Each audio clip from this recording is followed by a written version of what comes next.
Hello everyone. Today I want to talk about letting go of fear.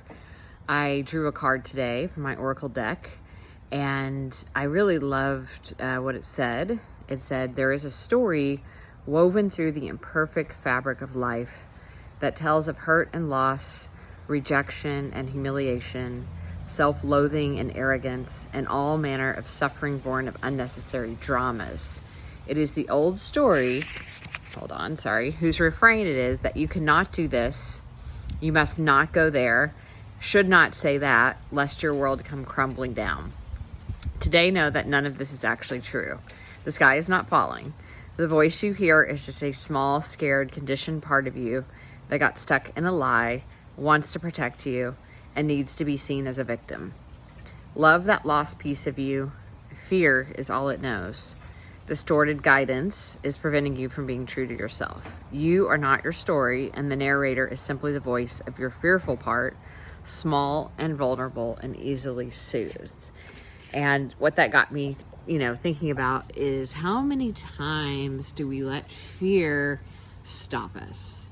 And I am talking about big things, but I'm also talking about small things. How many times do we not tell someone our true feelings about something because we're afraid that we shouldn't do that?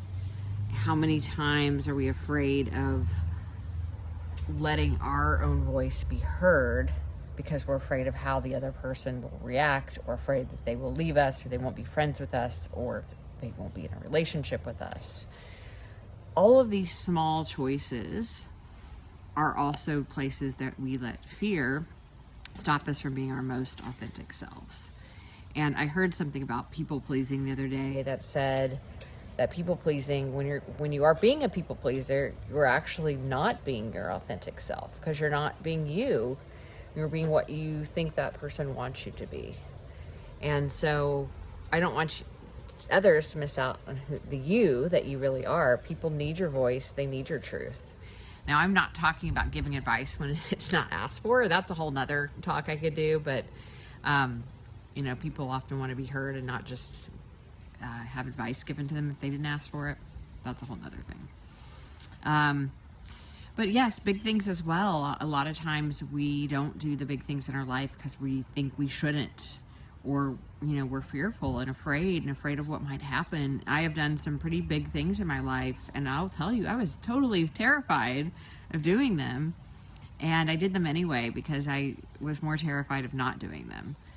So a way that I often like to, when I feel fearful, is I like to let that fear run through my body and listen to it. I like to ask the fear as if it were a child, what are you trying to protect me from? And let fear have its voice. Let fear keep running and tell you everything it wants you to hear, just like if you were listening to a child. And then I just think, well, what's the worst thing that could happen? And then what's the worst thing that could happen? And you finally realize, the worst thing that could happen is actually not as bad as you're maybe being afraid of. If someone leaves a friendship because you were true and authentic, well, I don't think they were a true friend, were they? Do you want somebody to be a friend that's really not a true friend?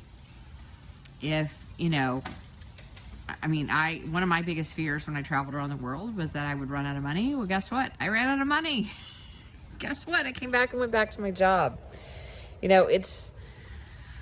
It's what happens in life, is that I would never, ever, ever give up, though, these years of travel that I had. They were some of the best years of my life. And I could have found a way to still travel and make money. I did. It was just, for me, it was time. It was time to come back to the U.S.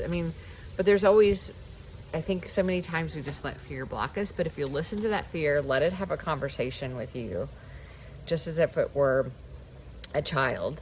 But don't let it direct you, because remember, it is a child. It is a child part of yourself. It is going on maybe past things or things it's afraid of. Maybe it's afraid of being abandoned. Maybe it's afraid of, you can name whatever it's afraid of. Just listen to it, let it run through your body, and then thank it. Thank it for being concerned about you, but decide that you're not going to let that fear run your life. And, I like to ask that fearful part of me if it would like another job, because a lot of times, it thinks it's protecting you. It's really not. And, ask what it would, if it's really enjoying that job, and ask what it would like to be doing instead.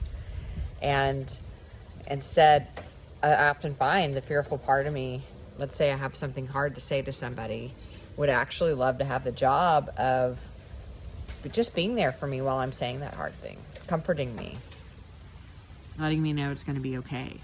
Or maybe it wants to be part of the voice that's going to finally voice what I need to say. But I like to give it another job so that it feels like it's being useful and know that it doesn't have to protect me. Life is a lot more fun without fear. I encourage you to try it. Thank you.